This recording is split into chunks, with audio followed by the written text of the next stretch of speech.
There are three big themes that most audiences will be aware of, especially at the beginning of the year. And those three are resolutions, the future, and finances. Making your promotions relatable to the context your audience is in helps you create valuable content. So it actually helps build a relationship with your audience.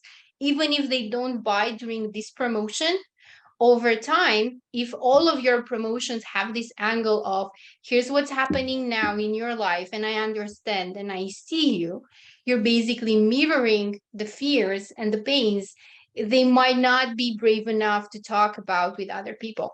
So you're basically becoming a partner in their own lives, in helping them achieve the transformations they desire, which is something that very few brands are doing.